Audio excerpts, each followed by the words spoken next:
It's my belief that this is why men have always tended to define themselves by their roles: father, husband, working man, soldier, career man, family man, middle class man, politician, activist, all of that. In other words, roles to exist in which allow them to relate to other men who also occupy those roles, and to derive a positive and meaningful identity from performing their masculinity through those roles. And I also think this may be why suicide rates for men skyrocket after divorce. You haven't just taken away his kids, his wife, his assets, and a good chunk of his income. You've effectively stripped him of a huge part of the male identity he's built around himself. Hey friends, this is T again with another reaction video, and today we're going to be doing a reaction to an old favorite, Karen Straughan.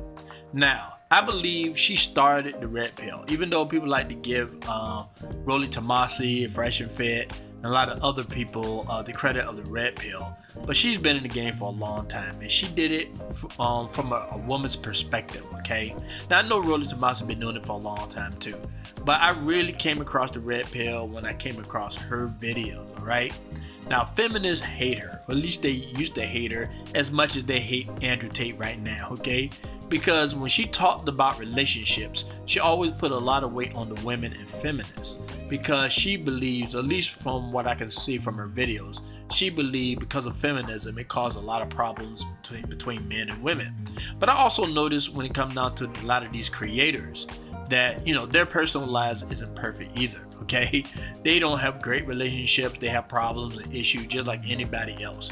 Even though they know exactly what they're talking about, a lot of it I don't know if it's really applied to their own relationships, because you can't really control people. I don't care how intelligent you are or how much you know, you can't control people. It's like I'm a Christian, okay, and you can marry another Christian and it can be the best kind of relationships in this world, but you're still gonna have issues, you're still gonna have problems, because you can't control another person, how they feel, how they're gonna react to things, or what have you.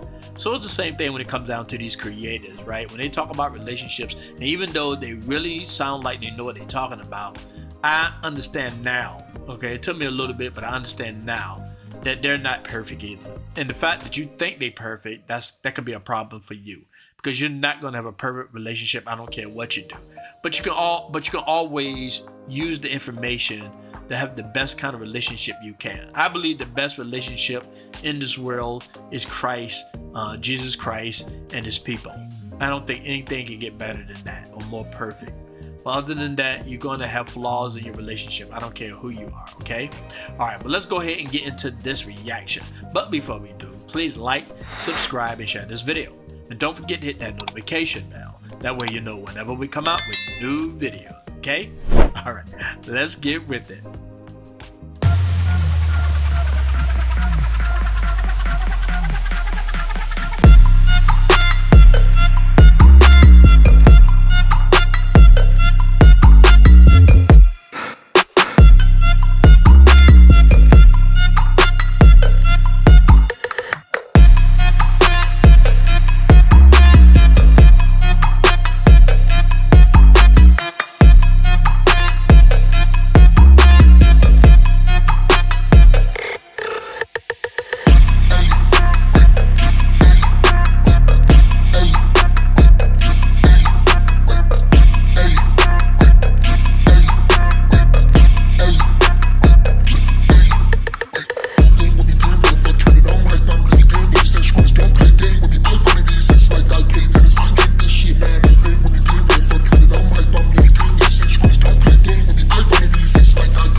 Okay, let's go ahead and get into this. But before I get started, I just want to say I still do entertainment reactions like trailers and music videos or whatever.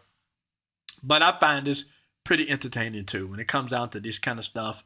A lot of people basically when they watch YouTube, even when they're learning something, it still to me falls into the category of entertainment.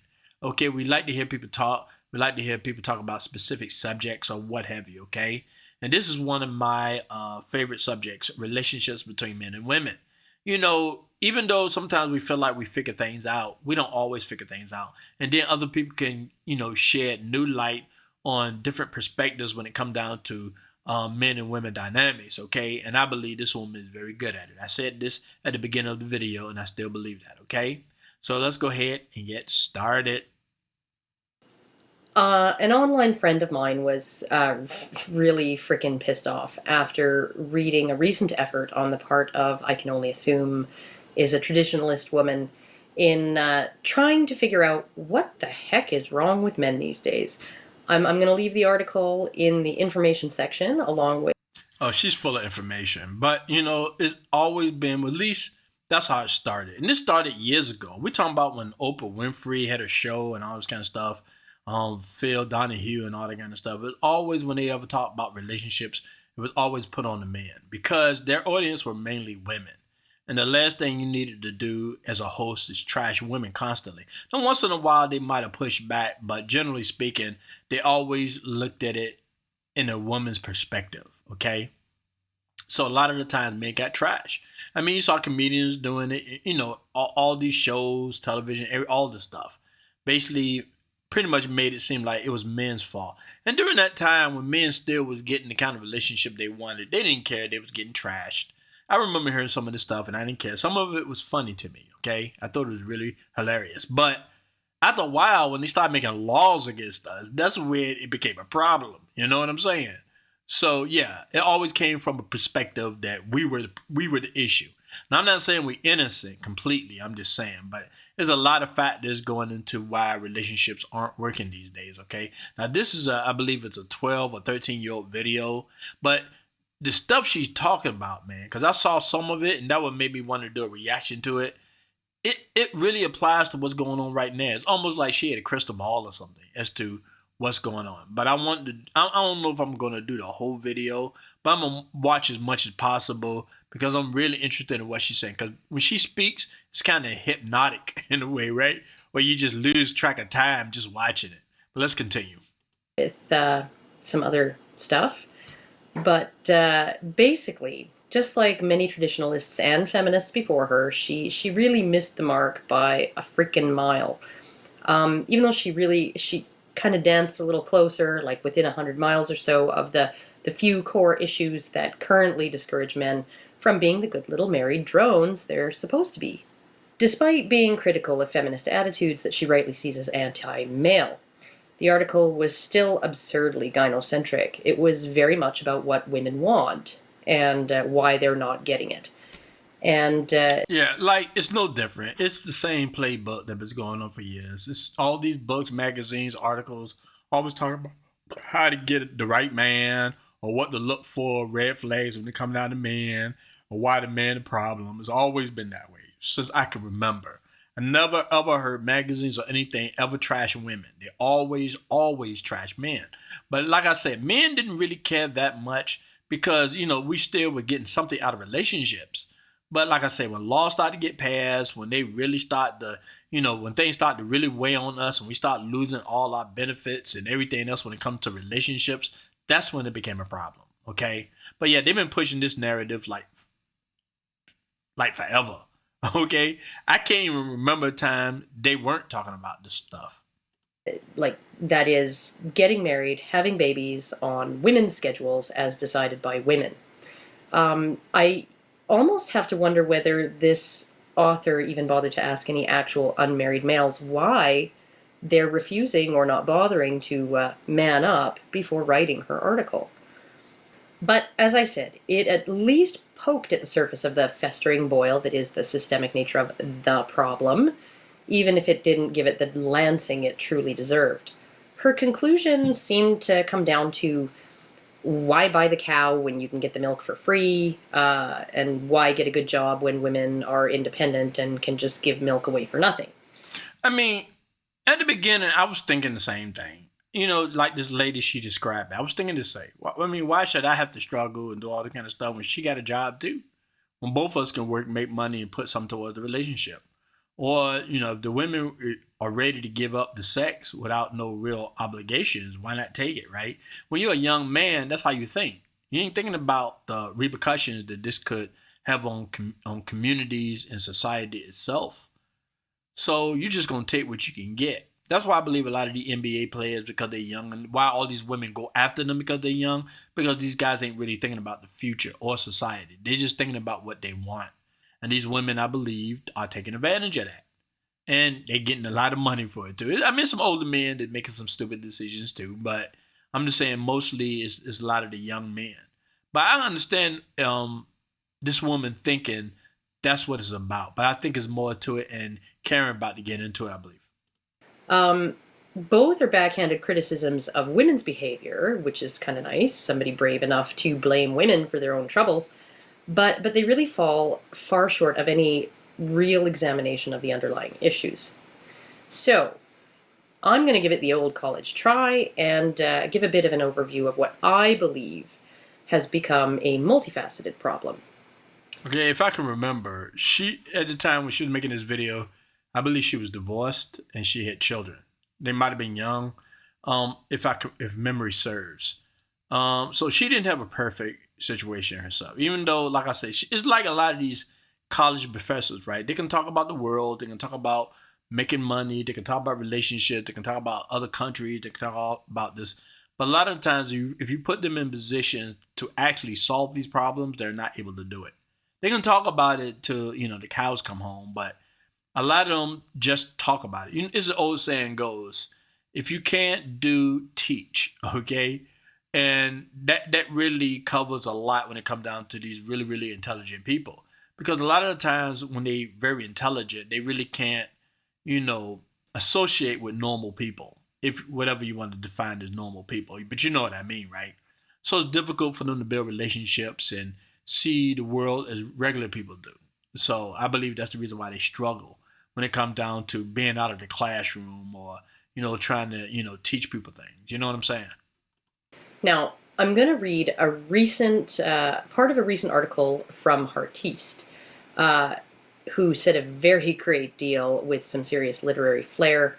It's kind of pearls of wisdom from the pit of social nihilism that is the pickup artist community. And he actually was spot on about some things, yet, again, overly simplistic about others. I'm just going to quote some of the relevant bits and leave a link to the article below. He says, if you want to know why men are running away from marriage, children, and beta provisioning, one major reason is that the women...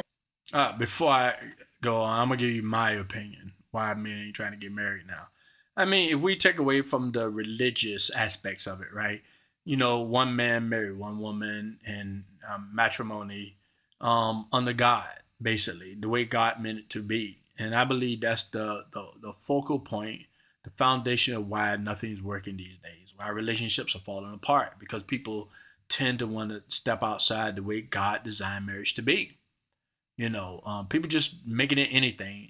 And by making it anything, is making it meaningless, basically. So that's my opinion. If you really want to get at the core of it, you can put other aspects. Women are gold diggers. Men just want to have sex.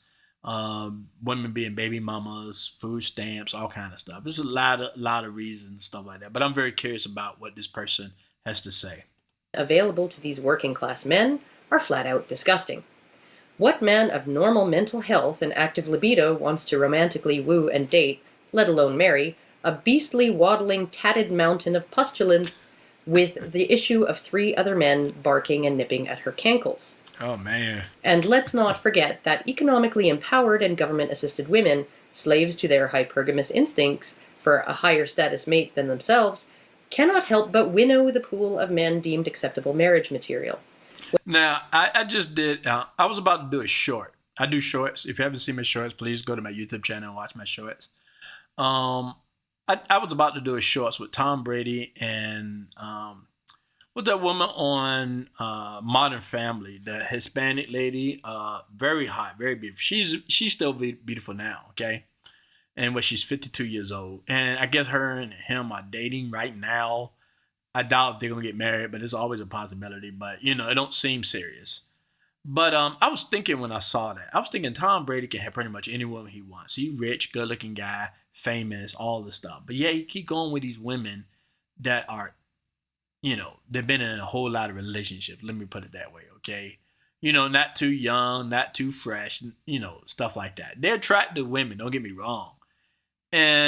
But he's not, it's like he's not really going after anybody you would think he would consider as a wife, wifey material. And so I'm assuming he just having fun. He been married for a long time. He had kids. So now he just, want to have a good time. He ain't trying to be really serious about it.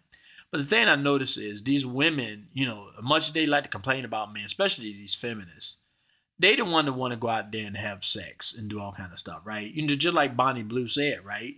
She is the end result when it comes down to feminism. And I agree with her. And, well, she might not be the total end result. I'm sure it gets worse than her. But right now, she's so far the end result. But yet, they get mad these guys don't want to marry them. They can have sex with these guys all day long. All these famous guys, all these rich guys, all of something like that. Lauren Sanchez at least got her rich man to marry her, okay? But a lot of these women, they just go from man to man to man to man, okay? But then they get mad. Then they blame all of us for it. Because it ain't us getting these women right and throwing them to the curb. You know what I'm saying? There's people like Tom Brady. You know what I mean? He jumping from chick to chick. So they're going to get mad at all of us. And all of us going to suffer. I mean, you know the ones that don't really suffer that much? The rich guys. They might get sued or whatever. Once in a while, they might go to jail. Who knows, right? But they still rich. And, a lot of the times, there's a lot of cushions that happen that they won't get in too much problems. You know what I'm saying? So they pretty much get out of jail free card in many cases. But the rest of us, could they start making laws against the rest of us? Like we were the ones that did it. But it just amazed me when I see that, though. It's crazy. When women say there are no good men left, what the astute observer hears is there are no good men left thanks to a combination of my increased expectations and decreased attractiveness. Mm-hmm. He goes on to say, to the factory farm tower, ivory tower sociologists studying marriage trends and turning out paper after paper of half-assed hogwash, there's a whole other world out there. It's the world of men, and in that world, men's desires matter. You should think about incorporating that ugly reality into your theories. Yeah, it's interesting, too. Men do matter. I was just watching another video about, I forgot, Psych Hacks. He was talking about men always want to sacrifice. Society just expect men to sacrifice. We just supposed to just lay down our lives for not only women, but for society at large. But never to gain anything, never to seek happiness. Now, I understand we the head of the household and that we want to protect or whatever, and we want to make sure that society move forward. But do we have to completely sacrifice ourselves in order for all this to happen? But it seems like women in society expect this. Like we don't deserve any happiness or any respect or nothing. We just supposed to just give up everything we have and then just die for the cause. Which is crazy, man. Because I never really thought about it. I mean, it's just expected. You're supposed to be the hero. You're supposed to die for the woman you love and stuff, which I don't have a problem with if it's just somebody you love. You can die for a woman or for your child or even for a best friend. That makes more sense to me. But when you're sacrificing yourself for all women and all society, I don't know if that's necessarily something men should or have to do. You know what I mean? It just doesn't make any sense to me. What, we don't deserve any type of happiness or fulfillment? God didn't just meant that for just women or rich people. It meant for everybody. Life, liberty, and the pursuit of happiness. And that meant for all of us, including men. As blistering as that little snippet was, it raises some very important points, and I think the most important one is that men's desires matter. When men can't find women they desire who are willing to partner with them, then why would they partner?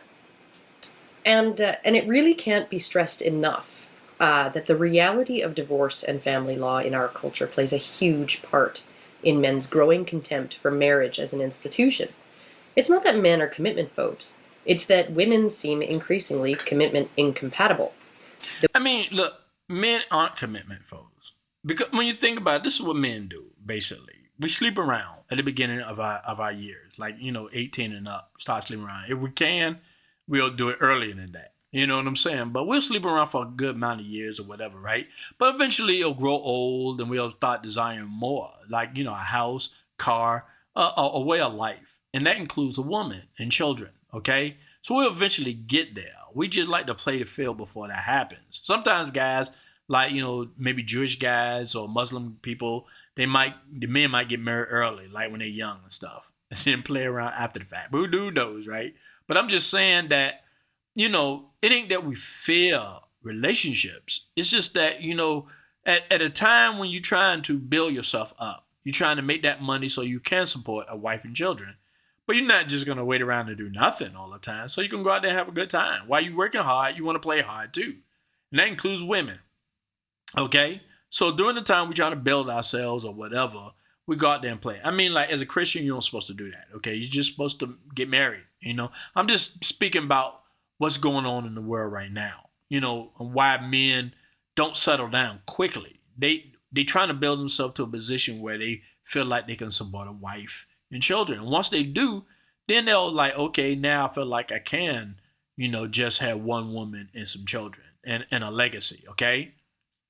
But it don't but they just make it seem like we just terrified, we Peter Pan, we just don't never want to grow up. We never want to ever have relationships on it. And I'm not just talking about average guys, I'm talking about good looking guys too, or rich guys or whatever. Eventually they're gonna want to settle down. But when they're ready, but these women shooting their shots, trying to get these guys, and they go through a lot of men before they finally, either find a man or crap out, one or the other. But either case goes, we all always the one they blame. The word commitment has, in fact, in female parlance, come to mean up until the moment I'm no longer 100% satisfied with the person I married. And that attitude's only going to lead to more and more divorces as more and more successful women effectively set their sights higher than they reasonably should, while their youth and attractiveness wanes, leading to a growing number of them feeling like they settled even if they didn't, even if they scored someone 2 points above them on the overall attractiveness scale. Yeah, it's becoming harder and harder to please women these days. I mean, you used to get jealous because all the women are chasing the 1%ers or whatever. I hear it all the time in the red pill space or whatever. All the good looking men are getting the women. All the rich guys are getting the women, right? But the rich guys and the good looking guys are catching hell too. They're catching charges. Women trying to take half their stuff. Getting to the point now that they're not even happy with guys they thought they'd be happy with. A lot of the times it ends in divorce. Yeah, of course, they devastate their children, they devastate their marriage, and leave the man wrecked. But it's like they just can't be satisfied. They can't be happy now. Now, it might have been always this way, and women say the only reason why they didn't leave is because they were trapped. And men look at that differently, okay? Women never had to be forced to stay with anybody. Even if you were Catholic, even though it was your religion, you still could walk out if you wanted to, okay? So I'm just saying that women always felt like they were trapped back in the day, right? The truth of the matter is they were trapped. They trapped themselves because they wanted that security, and they didn't want to lose it.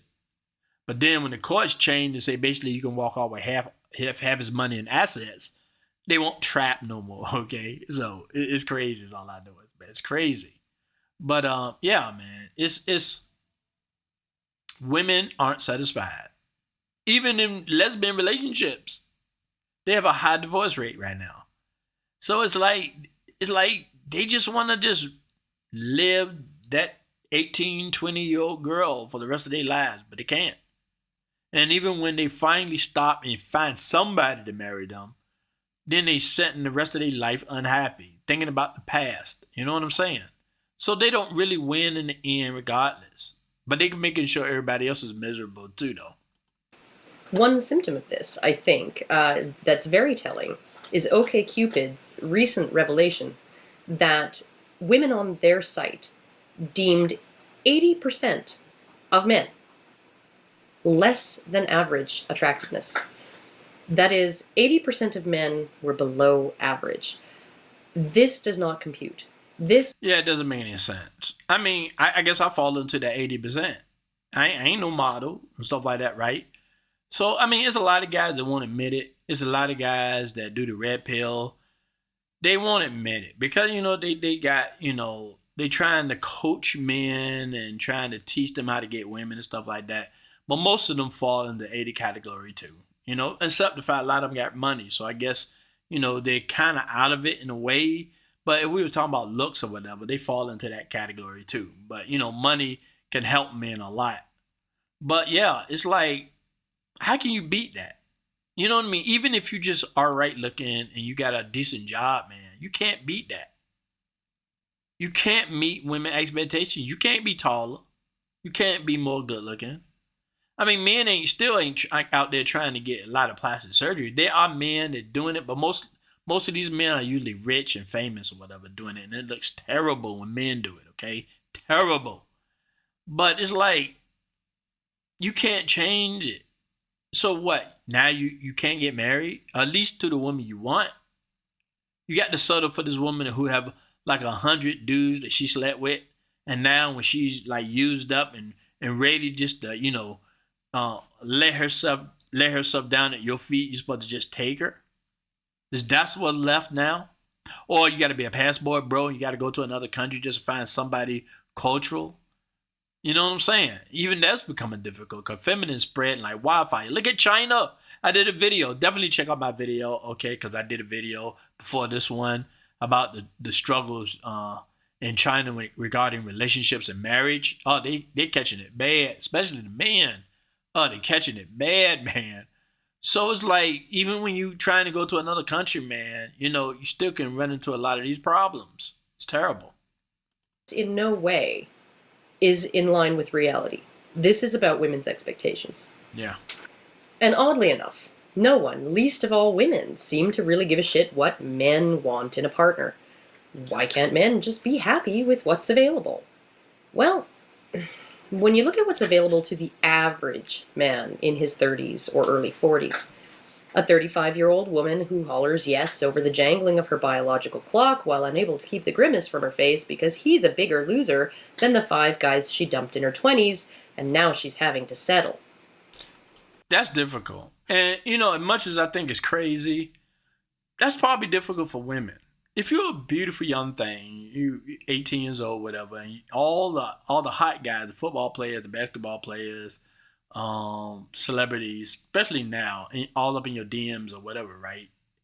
And you just sleeping with these dudes, and you're not even married. In most cases, you're not getting married, right? And then you hit that 35-year-old, you, and now it's like you can't get these guys, and now you got to deal with an average guy. And that got to be like devastating to your ego. I mean, big time. You know what I'm saying? So it's like they're catching it too, man, but that still fall in the responsibility of their behavior.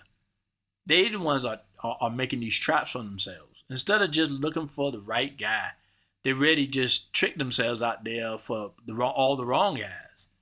And then blame you for it because they can't do it anymore. And they had to settle for you. It's crazy stuff.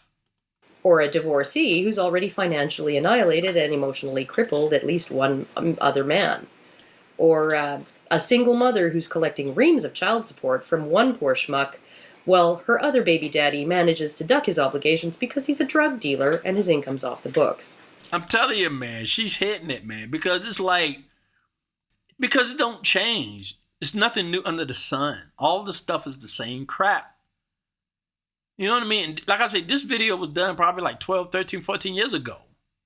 And yet we're going through the same exact stuff she's describing. It's like nothing new.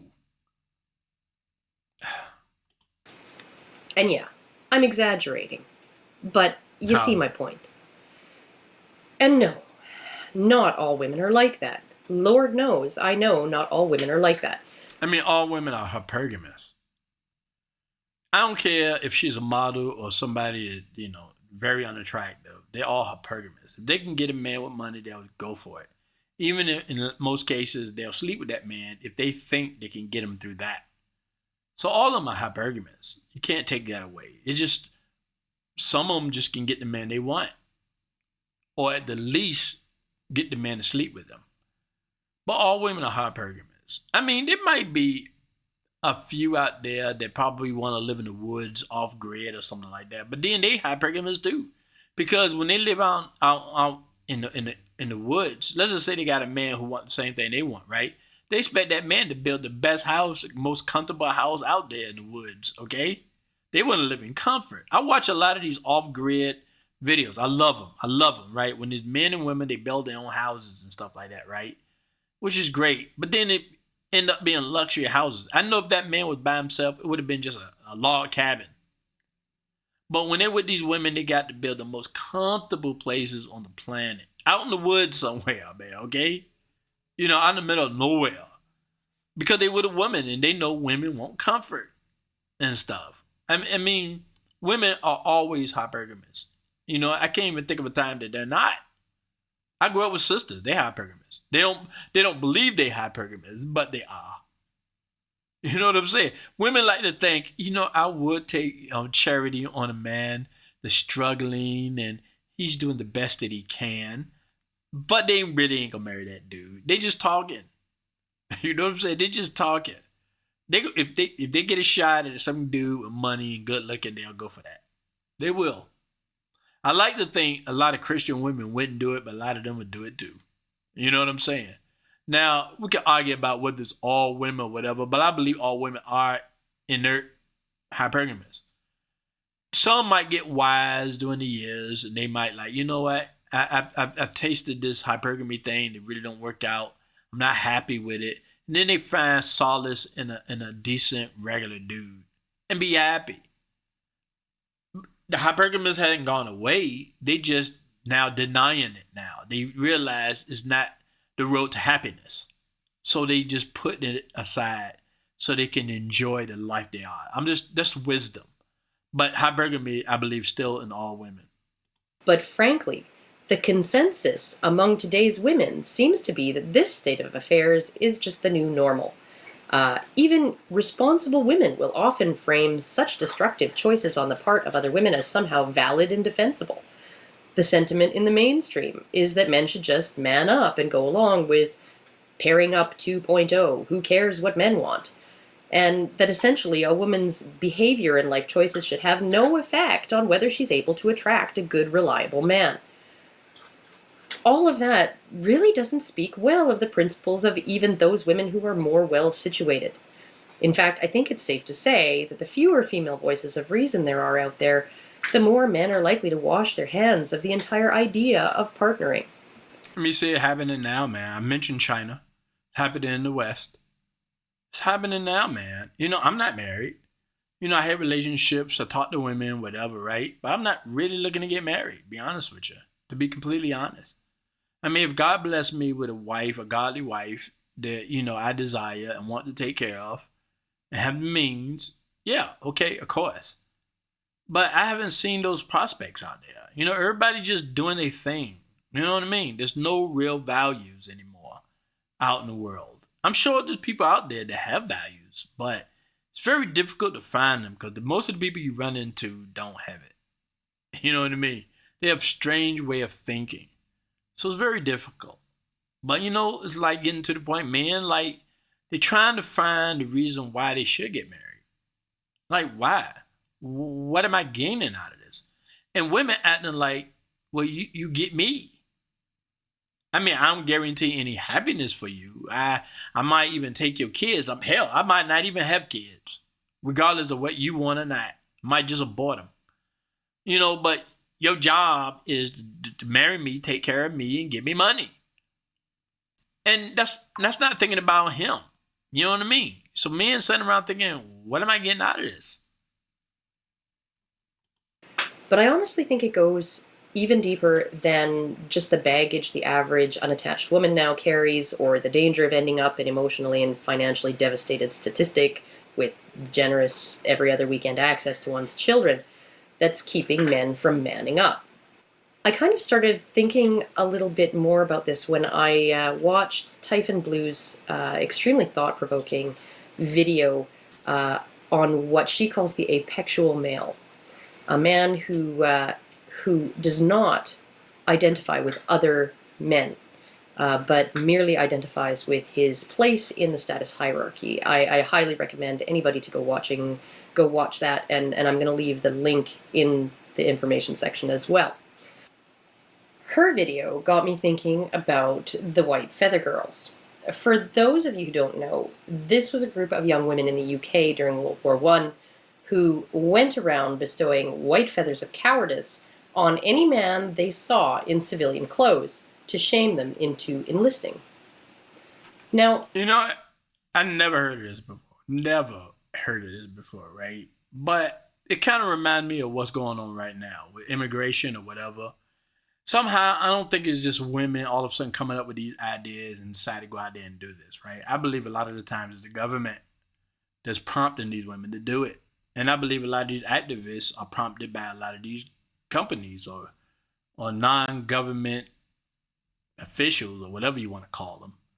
You know what I mean? I mean, why would women want their men to go out there and die at war? You know what I mean? Unless somebody prompted them to do it, okay? So I'm not going to completely just say it was women's fault for doing something like that. I believe they were prompted by somebody with power. And in all of these cases, you always find somebody with power behind a lot of this craziness. when I consider how vulnerable so many men were to those kinds of shaming tactics, vulnerable enough to enlist in a war that killed 10 million to preserve their manhood in the eyes of bitchy women they'd never even met, I just can't believe that it's only the risks of marriage, as onerous as they are, that have rendered men impervious to the kinds of shaming tactics employed by traditionalists and feminists who seem increasingly desperate to strong-arm men back into their old roles. Okay, you notice she mentioned traditionalists. We're talking about people like Ben Shapiro or Matt Walsh. All of them married.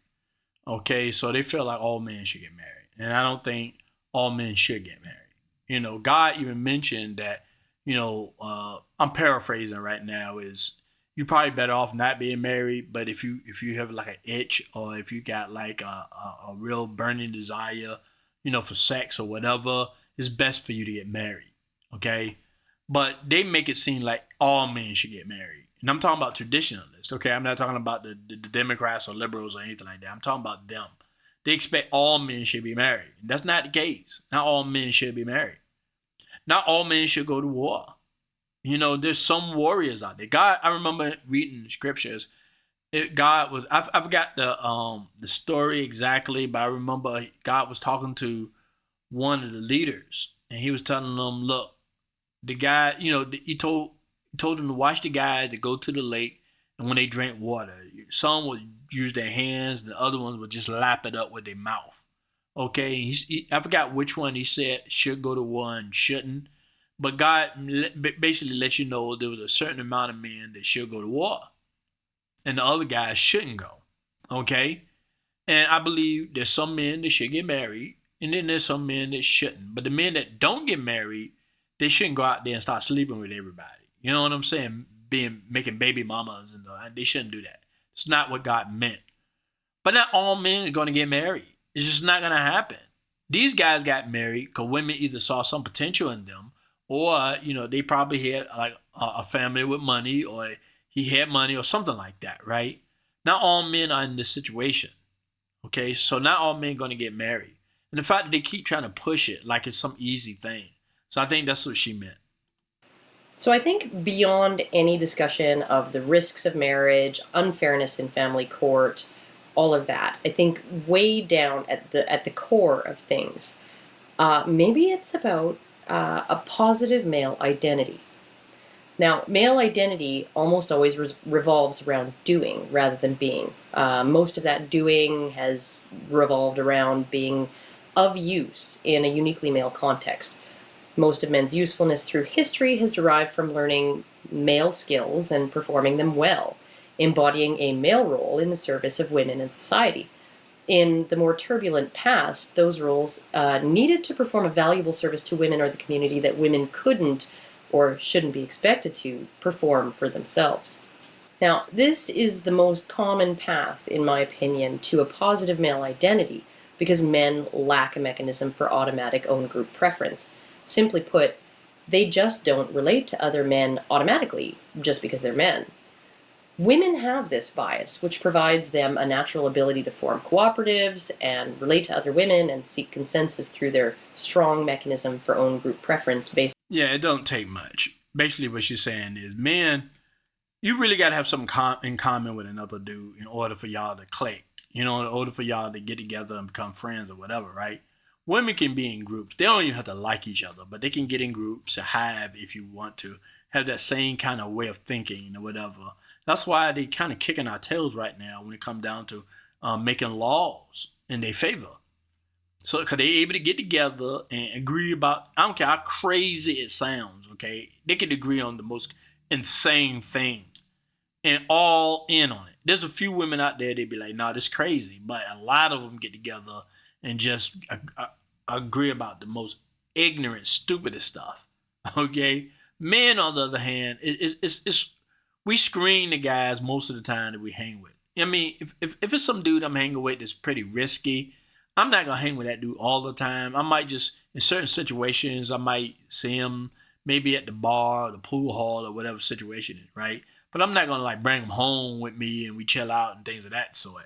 We really want to screen the kind of guy that really got our same interests before we start, building any type of relationships. Women just get together, and then they'll say they're friends, but behind the scenes, they're really backstabbing each other and talking about each other all the time. So that's just the way it is. We're different. On gender alone. Given the gender roles through most of human history, this mechanism really makes sense. Their individual value as, to put it bluntly, breeders meant that in a survivalist environment, you didn't throw a woman on the trash pile without a pressing reason. Adjustments were made when they could be to keep as many women as possible within the sisterhood. This is where you'll find a ton of attention in female spaces given to things like tone and being nice and emoticons with smiling faces and getting along, even when there are disagreements.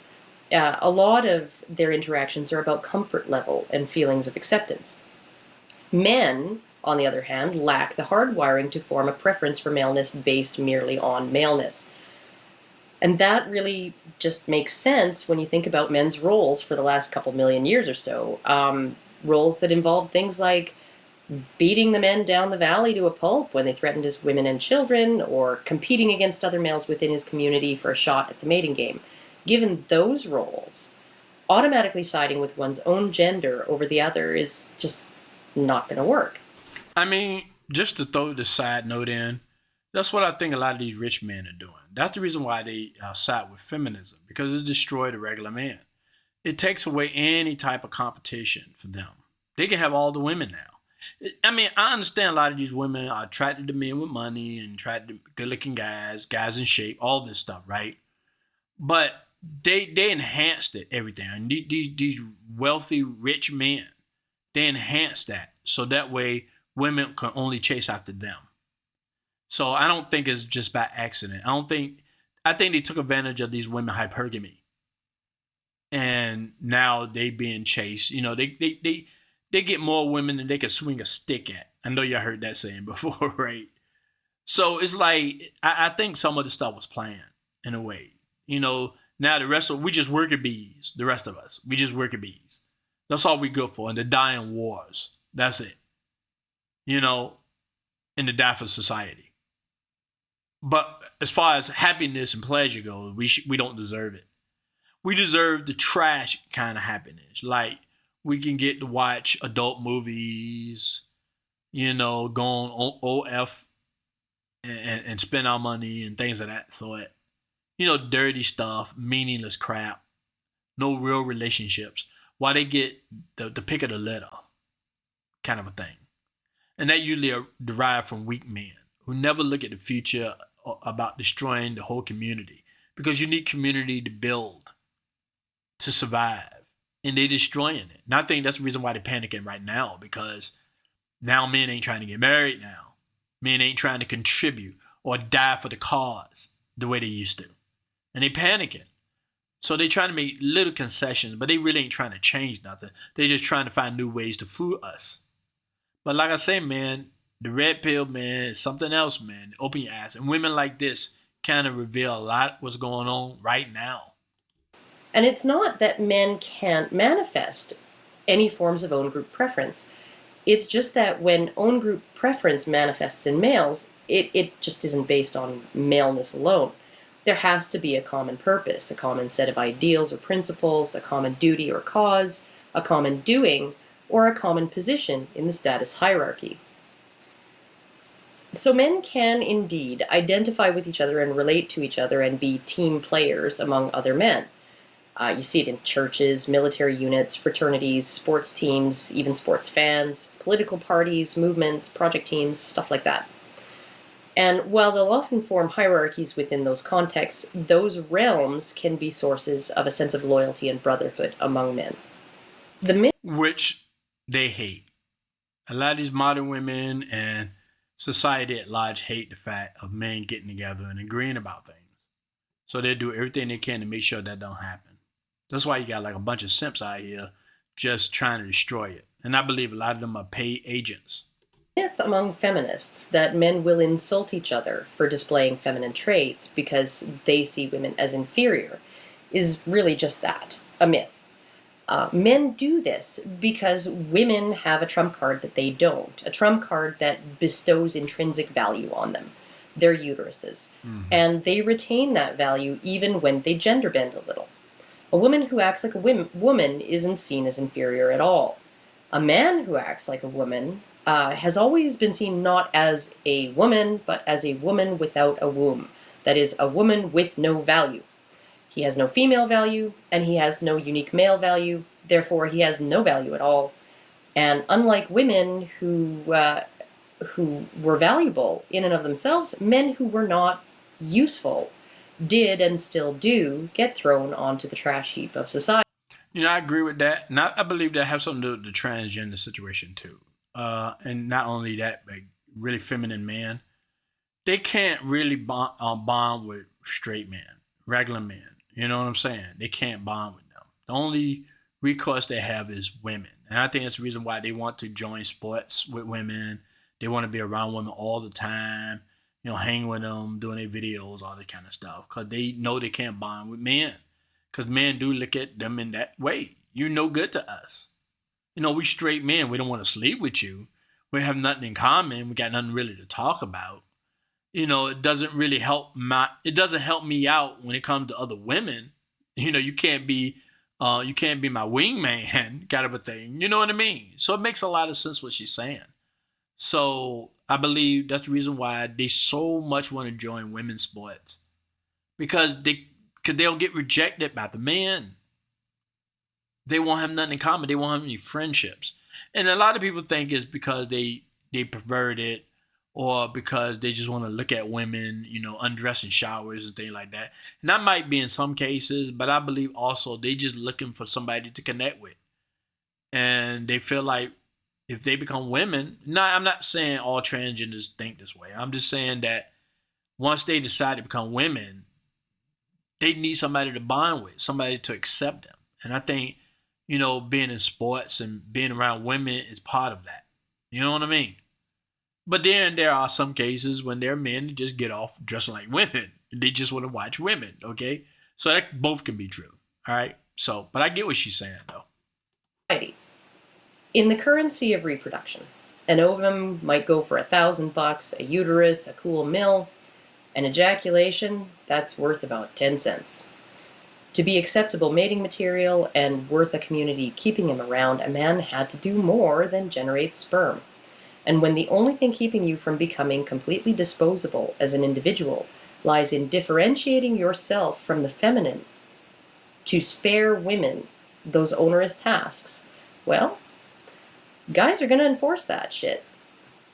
It's my belief that this is why men have always tended to define themselves by their roles. Father, husband, working man, soldier, career man, family man, middle class man, politician, activist, all of that. In other words, roles... She be killing it, man. She just be killing it with this, man.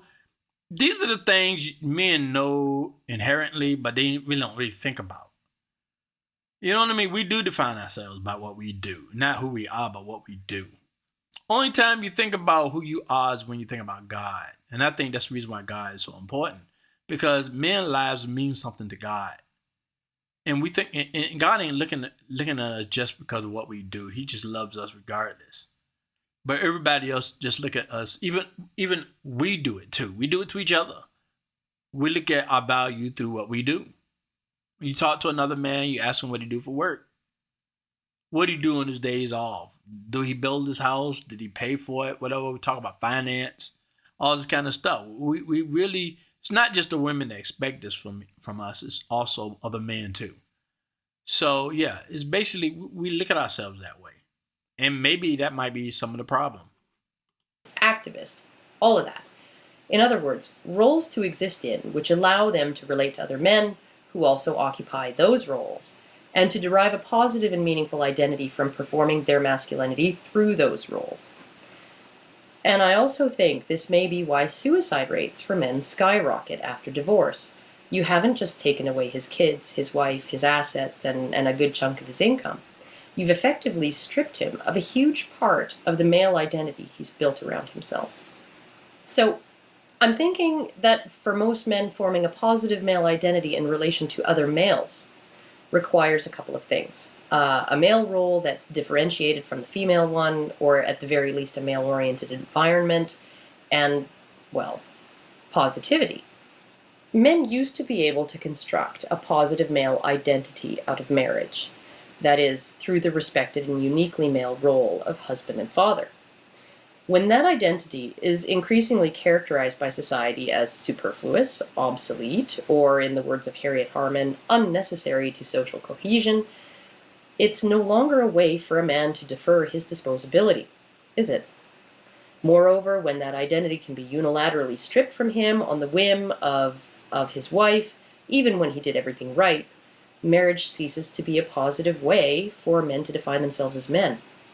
It really becomes a way for men to define themselves as chumps and idiots, and nobody really wants to define themselves that way.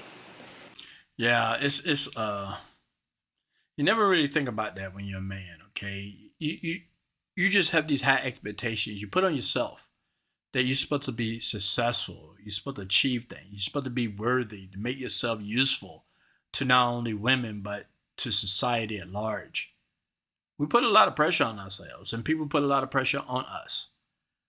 And now we're getting to the point, now we're starting to look at, women were going through this eye-opening thing when feminine start, right? I think this might be men's eye-opening situation nowadays. We're starting to realize we're a little bit more than just like donkeys, okay, working animals or whatever, right? We're more than that.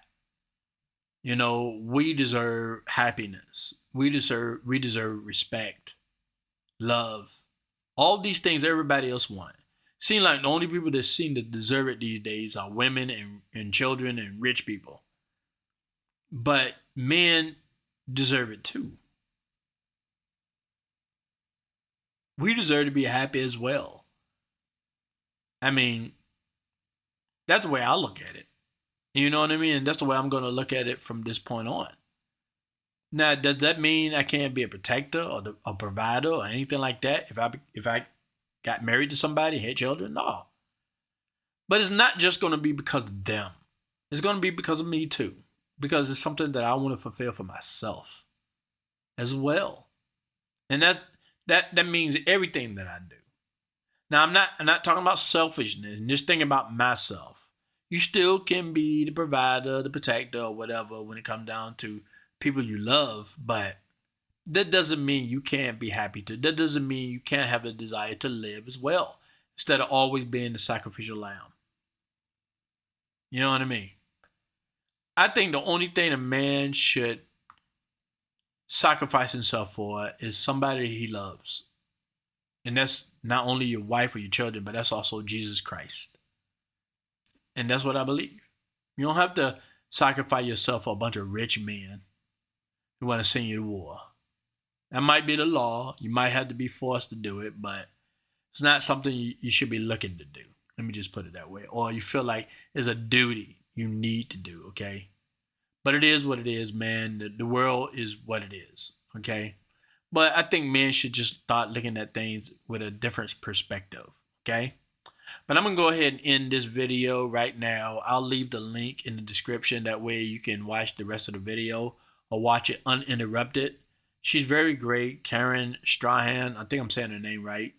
She's really good, man. I can't remember all the videos I watched. I didn't watch this one, but I mean, the stuff she talks about, man, the way she talk about it, it just eye opening, eye opening. Okay, I definitely highly recommend her. Now, I really appreciate all of you coming by. Thanks again. This is T and Peace.